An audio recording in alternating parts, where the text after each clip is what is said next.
Everyone and welcome back to our channel. अभी हम पढ़ रहे थे टॉपिक कॉन्सेप्ट ऑफ डिजीज, उसमें हमने एपिडेमियोलॉजिकल ट्रायड कवर कर लिया है। If you haven't watch that video so मैं डिस्क्रिप्शन में डाल दूंगी, you can watch it now and then watch this video, क्योंकि ये कॉन्टिन्यूशन में है दोनों topics. Natural history of disease. So natural history of disease में हम देखेंगे कि जैसे कि हमने पढ़ा था कॉन्सेप्ट ऑफ डिजीज़ में कि हर चीज़ धीरे धीरे करके डेवलपमेंट की तरफ आ रही थी, वैसे ही एक थ्योरी आई थी नेचुरल हिस्ट्री ऑफ डिजीज़।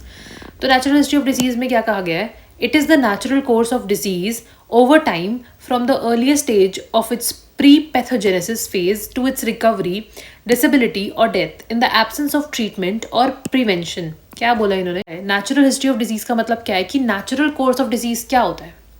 जब किसी को बुखार होता है या किसी को कोई बीमार हो जाता है तो क्या रहता, क्या है प्रोसीजर, क्या रहता है? तो यही रहता है कि पहले प्री पैथोजेनेसिस फेज आता है।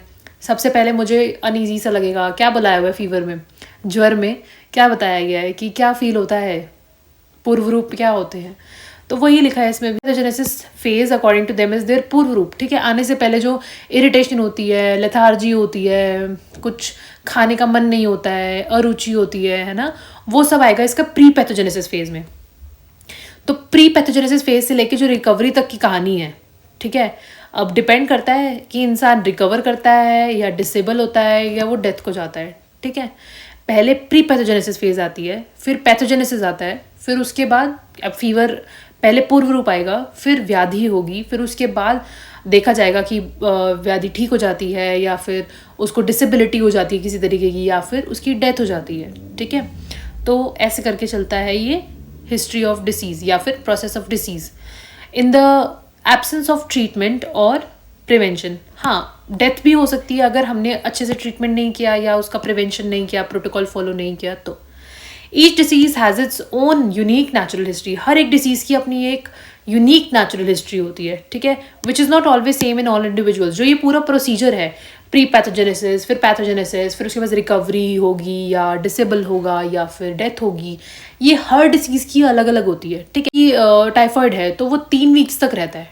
ठीक है, ऐसे ही फीवर जो है, जो नॉर्मल वायरल फीवर होता है, वो 1 वीक रहता है। ठीक है, तो डिपेंड करता है कि क्या इम्यूनिटी है पर्सन की, पर्सन टू पर्सन भी वेरी करता है और डिसीज टू डिसीज भी वेरी करता है। Each disease has its own unique natural history which is not always same in all the individuals. ठीक है, the natural history of an infectious agent occurs in 2 phases. तो जो natural history है ये infectious disease की, वो 2 phases में होती है। एक होता है प्री पैथोजेनेसिस फेज और एक होता है पैथोजेनेसिस फेज। ठीक है, ये मैं आपको एक टेबल की हेल्प से समझाऊंगी। ये जो टेबल है मैंने अपने टाइम पे बनाया था जब मैंने लेक्चर लिया था। ठीक है, यहाँ पे भी एक टेबल दिया गया है, बट मैंने तब भी बुक से नहीं पढ़ा था और मुझे ये बुक वाला टेबल जो है थोड़ा सा कंफ्यूजिंग लगता है। ठीक है, सो पहले हम पढ़ लेते हैं क्या लिखा हुआ है। प्री पैथोजेनेसिस फेज क्या होता है? This is the period before to the onset of the disease. ठीक है, डिसीज की ऑनसेट से जो पहले का फेज होता है उसे बोलते हैं हम pre pathogenesis phase. The disease agent has not yet entered the man but exist in the environment. अभी वो इंसान के अंदर नहीं गया है, पूरी तरीके से उसने अपने आप को एस्टैब्लिश नहीं किया है, अभी वो सिर्फ एनवायरमेंट में है। ठीक है, जैसे कि मैं आपको एग्जांपल दूँ तो फीवर के टाइम पे वही वाली बात है कि पर्सन को थोड़ा थोड़ा लेथार्जी फील होने लग जाता है, उसको ऐसे अनईजी सा लगता है, कोई भी काम करने का मन नहीं करता है, मन करता है बस लेटा रहूँ मैं। ठीक है, इरिटेशन सी होती है, कुछ भी खाने पीने से हल्की ठंड लगनी शुरू हो जाती है। ठीक है, सो अभी पूरा फीवर आया नहीं है, अभी टेम्परेचर अप नहीं गया है, अभी प्रॉपर उसका मैनिफेस्टेशन नहीं हुआ है, पर उससे पहले की जो स्टेज है वो सारी किस में आती है? प्री पैथोजेनेसिस फेज में। This is called man expose to the risk of the disease. अभी वो एक्सपोज तो हुआ है पर रिस्क ऑफ द डिजीज से। ठीक है, मुझे पता चल गया कि मुझे कल या परसों तक फीवर हो सकता है। ठीक है, ये चीज़ होने वाली है, मुझे पता चल गया, तो ये प्री पैथोजेनेसिस फेज है। ठीक है, once the equilibrium of the host agent environment is disturbed, disease process starts. और जैसे ही मैंने अपथ्य कुछ खाया, ठीक है, मुझे लग रहा है कि मुझे फीवर हो सकता है और मैंने लंघन नहीं किया, मैंने फास्टिंग नहीं करी और मैंने खा लिया पिज्ज़ा, मैंने खा लिया बर्गर या खा लिया मोमोज, तो फीवर तो होना ही है, तो आम बढ़ेगा और ज्वर होगा ही होगा। ठीक है, अगर हम आयुर्वेद में कहें तो once the equilibrium of the host agent and environment is disturb, जैसे ही आपने कुछ ऊपर नीचे खाया, एक बार होस्ट एजेंट और एनवायरमेंट में कुछ भी गड़बड़ी आपने करी, तो डिसीज प्रोसेस जो है वो स्टार्ट हो के रहेगा। ठीक है, ये हो जाता है प्री पैथोजेनेसिस फेज। फिर आता है पैथोजेनेसिस फेज। पैथोजेनेसिस फेज क्या होता है कि the pathogenesis phase begins with the entry of the disease agent. अब डिसीज एजेंट अंदर आ चुका है, ठीक है, अंदर बैठ गया है, वो अपने आप को मैनिफेस्ट कर चुका है। In the susceptible human host, the further events in this phase are clear cut in infectious disease, that is, the agent multiplies and induces tissues. अब जो एजेंट है वो अंदर बैठ गया है, वो मल्टीप्लाई भी करेगा, ठीक है, वो क्या करेगा, वो मल्टीप्लाई भी करेगा, वो टिश्यूज़ को इंड्यूस भी करेगा और फिजियोलॉजिकल चेंजेस भी लाएगा. The disease progresses through a period of incubation period. अब वही है, एक पीरियड ऑफ इंक्यूबेशन भी आएगा जब वो अंदर बैठेगा, मल्टीप्लाई करेगा, आराम से खाएगा पिएगा, 7 दिन बिता के जाएगा, ठीक है. And later through early and let pathogenesis. दो तरीके की पैथोजेनेसिस होती है. पैथोजेनेसिस फेज में भी दो तरीके की पैथोजेनेसिस होती है, एक अर्ली और एक लेट, ठीक है. The final outcome of the disease में भी रिकवरी, डिसेबिलिटी और डेथ. और इसके बाद 3 चीज़ें होने के चांसेस रहते हैं, या तो रिकवरी होगी, ठीक है, या डिसेबिलिटी होगी, या फिर डेथ होगी, ठीक है. पहले होता है प्री पैथोजेनेसिस फेज, जब डिजीज अंदर एंटर ही नहीं किया है, ठीक है, अभी बाहर ही है, हल्का हल्का कुछ कुछ इंडिकेशन आ रहा है. फिर पैथोजेनेसिस फेज, जब अब वो डिजीज मैनिफेस्ट हो चुका है, अब फीवर चढ़ेगा भी, ठंड भी लगेगी, सब चीज़ें होंगी, ठीक है, तो वो पैथोजेनेसिस फेज होता है. और उसके बाद हमें पता चलता है कि अब रिकवरी होगी, बंदा ठीक होगा, थोड़ा डिसेबल हो सकता है, या फिर डेथ हो जाएगी, ठीक है. तो इसका एक टेबल है. यूजुअली डेथ ऐसे ही नहीं होती है. डेथ होती है जब आप उसका ध्यान नहीं रखते हैं, ठीक है, आप उसको इग्नोर करते हैं, ठीक है, आप कोई मेडिसिन ही नहीं दे रहे हैं, फीवर चढ़ता ही जा रहा है, ठीक है. तो ये है natural history of disease. So as you can see 2 stages होती हैं इसमें, ठीक है. पहले आती है एक पैथोजेनेसिस फेज, ठीक है, और एक होता है पैथोजेनेसिस फेज. तो प्री पैथोजेनेसिस फेज में 3 चीज़ें हमने बोली इंपॉर्टेंट होती हैं, एजेंट, होस्ट और एनवायरनमेंट. इन तीनों में कोई तो गड़बड़ होगी, ठीक है, कि एजेंट जो है वो एंटर कर जाएगा होस्ट में, एजेंट जो है वो एंटर कर गया होस्ट में, ठीक है. अब एजेंट का और होस्ट का अंदर ही अंदर क्या चल रहा है, इंटरेक्शन, ठीक है. ये हो एजेंट है, ठीक है, और ये मेरे अंदर चला गया, तो अब इसमें और मुझ में इंटरेक्शन चल रही है, ठीक है, एजेंट होस्ट इंटरेक्शन हो रही है.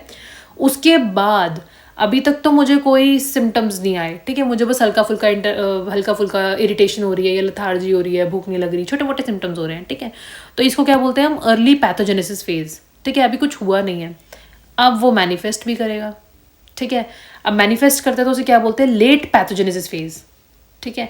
पैथोजेनेसिस फेज में जो भी बैक्टीरिया है, जो वायरस है, वो मैनिफेस्ट तो करेगा ही अपने आप को, पर एक टाइम पे तो सिम्टम्स नहीं आते हैं, फिर सिम्टम्स आने शुरू हो जाते हैं. तो इसीलिए पैथोजेनेसिस फेज में भी 2 फेजेस हैं, अर्ली एंड लेट. अर्ली में वो अंदर चला गया और वो इंटरेक्शन कर रहा है, अभी कुछ हुआ नहीं. फिर उसके बाद सिम्टम्स आने शुरू हो गए, मतलब वो मल्टीप्लाई भी कर चुका है और अपने आप को मैनिफेस्ट भी कर रहा है अंदर, ठीक है. तो तब आएंगे साइन एंड सिम्टम्स और हो जाएगा इलनेस. ये होता है हमारा लेट पैथोजेनेसिस फेज, ठीक है, ये होता है हमारा लेट पैथोजेनेसिस फेज.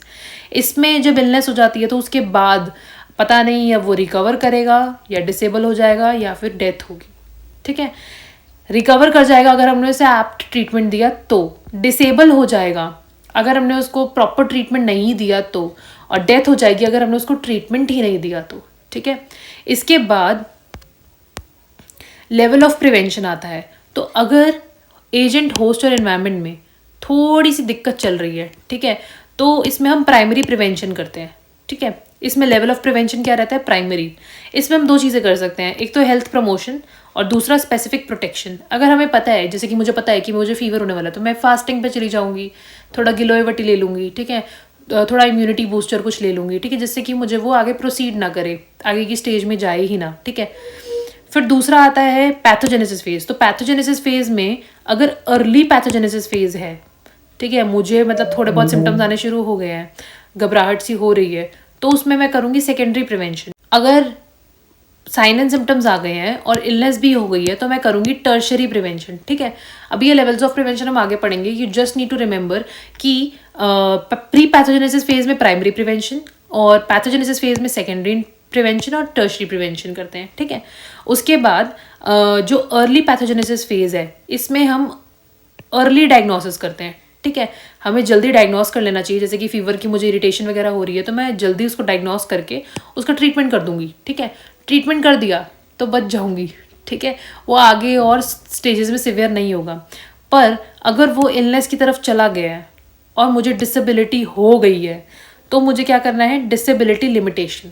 मैं ऐसा मेडिकेशन लूँगी या ऐसा थेरेपी लूँगी जिससे कि जो भी वो डिसेबिलिटी हुई है वो थोड़ी लिमिट हो जाए, ठीक है, वो आगे की तरफ ना बढ़े, ठीक है.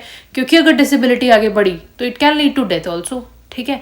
तो इसलिए मैं ऐसा ट्रीटमेंट लूँगी जिससे कि डिसेबिलिटी को मैं लिमिट कर दूँ, ठीक है, क्योंकि यहाँ पर डिसेबिलिटी होने के चांसेस हैं। और दूसरा क्या है, रिहैबिलिटेशन, ठीक है। अगर मैं और इसके बाद मैं कोशिश करूँगी कि मैं रिहैबिलिटेशन कर लूँ, ठीक है। तो 2 तरीके हैं इसमें, या तो डिसेबिलिटी लिमिटेशन या फिर रिहैबिलिटेशन, रिकवरी, ठीक है। So this is the table that you need to make exam, very very important, ठीक है। अगर वो आपसे पूछ लेते हैं natural history of the disease, तो ये टेबल अगर आप बनाए और उसके बाद आपने एक्सप्लेनेशन दे दी, सो आपके 5 नंबर या 10 नंबर जितने में भी ये पूछा जाता है, it is very very scoring, ठीक है।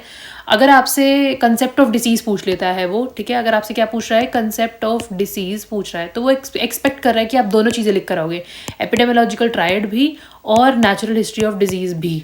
तो आप ऐसा कर सकते हो कि एपिडेमियोलॉजिकल ट्रायड में तो जैसे मैंने आपको वो 6, 4 और 3 पॉइंटर्स समझाए ट्रिक से, वो आप लिखाओ, ठीक है, ऑर्डर वाइज। तो आपका जल्दी आंसर खत्म हो जाएगा क्योंकि आपको वो ट्रिक से याद होंगे। और जो नेचुरल हिस्ट्री ऑफ डिसीज़ में है, तो आप ये टेबल बनाओ, that is more than enough for 5 marks, ठीक है। और अगर 10 मार्क्स में आता है तो आप ये टेबल बना के एक्सप्लेन भी करो, ठीक है। आई होप आपको ये टेबल समझ आया होगा। समझ आया सो वेल एंड गुड, अगर आपको नहीं समझ आया सो कॉमेंट इट डाउन। इसका और अच्छा एक्सप्लेनेशन मैं टेलीग्राम में डाल दूंगी जो हमारा चैनल बना हुआ है। Make sure that you join that channel for regular updates, notes and other videos जो कि हम यूट्यूब पे नहीं डालते हैं यूजुअली। कभी कभी छोटे छोटे टॉपिक हम टेलीग्राम पे ही डाल देते हैं, ठीक है। Wish you all the best for your exam. कुछ ना समझ आया हो तो you can comment it down. Thank you for watching the video. Do share it with your friends जिनका एग्जाम आने वाला है and they have not prepared these topics yet, क्योंकि संस्कृत को तो सभी निगलेक्ट कर देते हैं। सो share it with your friends and I hope you like the video. Do like, share and subscribe. Thank you for watching.